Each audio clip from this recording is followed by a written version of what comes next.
to go one step beyond doing research for getting kind of a number.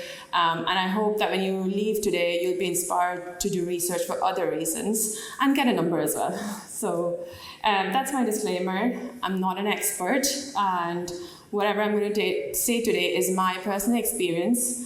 And I'm not saying everyone has to do it or has to do it this way. And I'm aware there are several different ways of reaching where you want to. So this is just my personal viewpoint. So I'm going to talk about why you should do research, how you should do it, and what can you do in research. Again, completely from my experience. There are several different paths of doing research, and this is mine.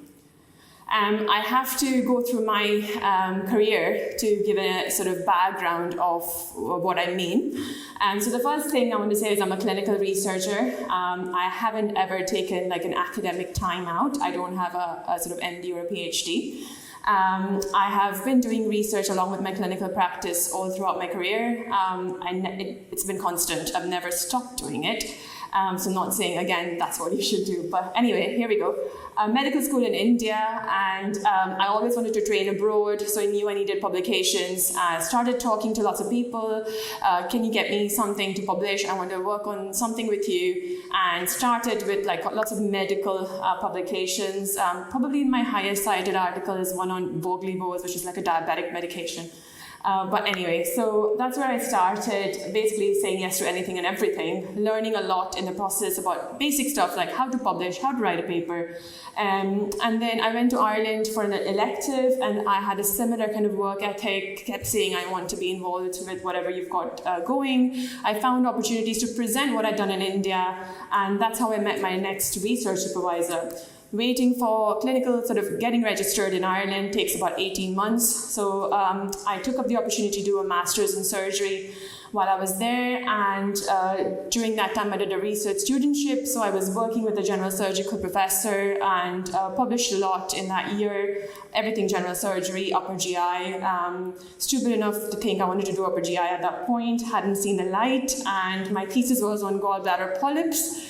Anyway, went on to get a job, and I had to kind of do an equivalent core training pathway in Ireland, because at that point in Ireland, they didn't accept medical students from India for training, which is another entire story of my life. But anyway, so that's when I did a urology job, and thought this is actually really good, and I'm probably interested in this. So again, kept asking for projects, and now I wanted to do urology. I knew that, so started to kind of get publications in urology, aiming for higher surgical training in the UK, because I knew I had to leave. I couldn't train in Ireland. My consultants were amazing, very supportive, kind of gave me advice and helped me through the process. Did a standalone reg also in Ireland, and at that point I decided to do a master's in medical education, partly for the points, but partly because I was interested in education. So started doing that, and that's when I started seeing, finally after all that, started seeing some kind of positive output from the amount of work I'd put in. Got a couple of prizes, got some sort of individual grant funding, and then I presented at Dragon's Den at Burst back in 2018.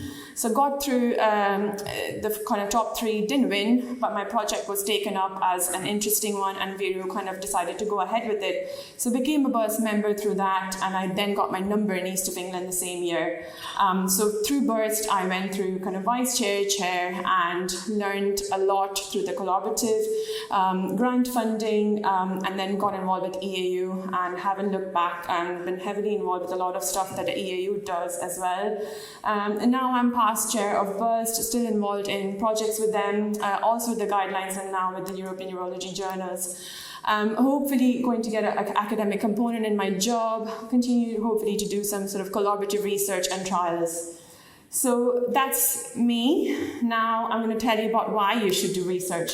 So when I started off with research, it was something that I thought I had to do. You have to do this, you need to get the points, just do it. Like, it's a tick box exercise that's been said already.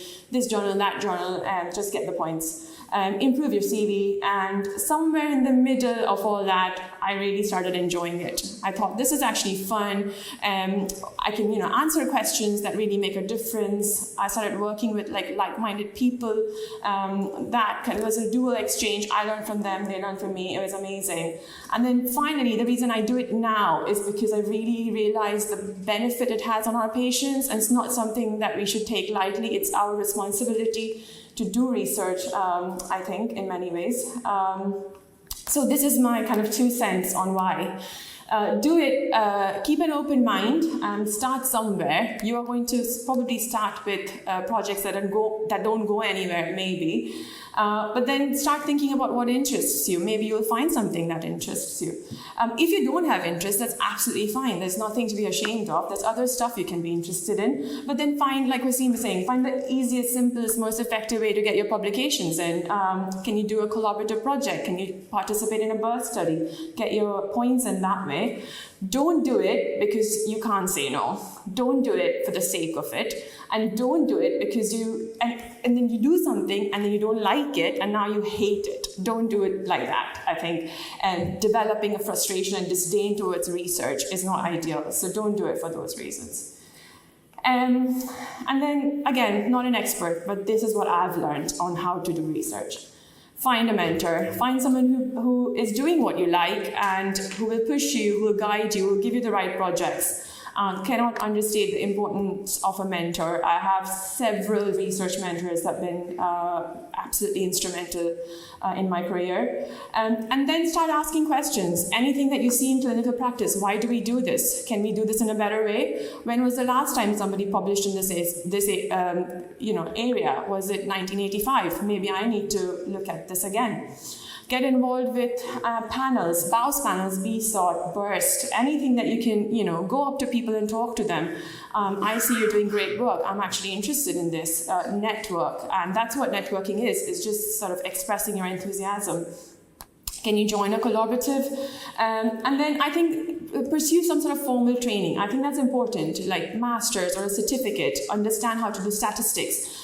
Trial design. There's so many like MSCs and things like that in this area that actually are quite helpful. And then decide if you want to do an MD or a PhD. Not compulsory, but I think looking back, maybe I would have liked to do an MD or a PhD, but I've been told multiple times it's a bit late for me now. So I've given up on that. Maybe I'll do it, I don't know. So this is my do and don't on how. So do look for opportunities, do network, do express interest. Finish what you start. I cannot stress this enough. If you want to do research, finish what you start. Do not oversubscribe. Say yes to 10 people and do nothing. That's like the worst thing you can do. So just say yes to one thing and do it well and finish what you start. And learn on the job. So it's okay to not know something. I didn't know anything when I started.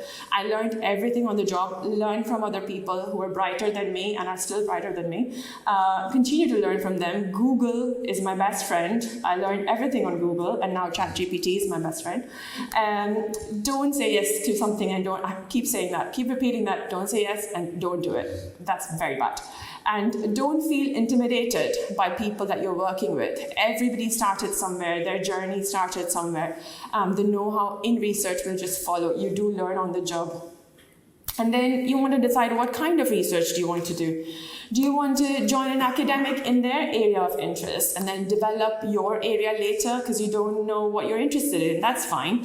A lot of research you might find is in prostate cancer. That's fine. I mean, they probably do a lot of good work, so it might be okay to join someone in that area. Or you already know what you want to work on. Find somebody who's working in that area and publishing in this area. Contact them, email them. And I'm sure lots of people don't mind having enthusiastic trainees or fellows contacting them. Or you could just be like me, do clinical research, publish around your clinical practice, which is what I've always done. Pros and cons to this. Pros, the topics are varied. It's really good experience because I've done a bit of everything. My kind of research portfolio is extremely kind of varied. I didn't have a single area of focus at all, and through that I have research mentors in every field, whether it's cancer, oncology, functional, general surgery, education, and I learned different skills from all of them. Made lots of contacts that I still sometimes go back to, and then you'll end up knowing enough to concentrate in a particular field. The cons to that are obviously your CV, I'm told, it doesn't tell a story. What are you actually interested in? It's really hard to read from my CV that and hopefully now I can focus on that a bit more. And you might struggle with grant funding if you don't have enough publications in that area. So finally, in kind of summarizing what I got out of research and then why I think it's important. So when I started in my phase 1, I kind of met a lot of inspiring people. I learned new skills. I broadened my horizons. I started thinking beyond your kind of day job. And I think it kind of made me a better surgeon urologist. Phase 2, I started, as you start publishing and people know that you're enthusiastic, you will do what you say that you will do. I was called a finisher, which means I'll finish it, whether, whatever I take up, I'll finish. So I think that opened up a lot of opportunities, panels and editorial boards, etc. The CV becomes competitive. It's kind of a byproduct. It's inevitable. If you're going to do good work, you will get good opportunities, and the CV will be good, so you'll get better opportunities with kind of fellowships and jobs in the future. So that's phase 2.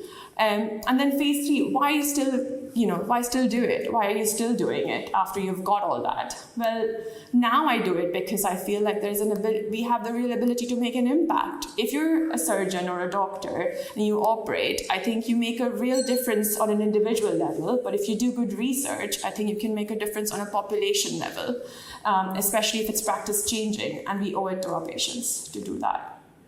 Negatives, obviously negatives is everything. I did it in my own time, so difficult to find work-life balance sometimes. Can be frustrating if your projects don't see fruition, and there's so many good opportunities that sometimes it's really hard to pick the right one. So my final word, research, not everybody has to do it. Only do it if you have a real interest in it, but equally don't discount it because you had 1 or 2 frustrating or bad projects that didn't get anywhere. Find collaborative projects that are easy and get you somewhere quickly if you're not interested or just as a start. I think research has immense potential for you, for our specialty, and for our patients. And think every day how I can make my patients' outcomes or lives better, and then ideas in research flow through that. And these are organizations that have helped me. Like I said, several research mentors that I can't mention here, but thankful for everybody.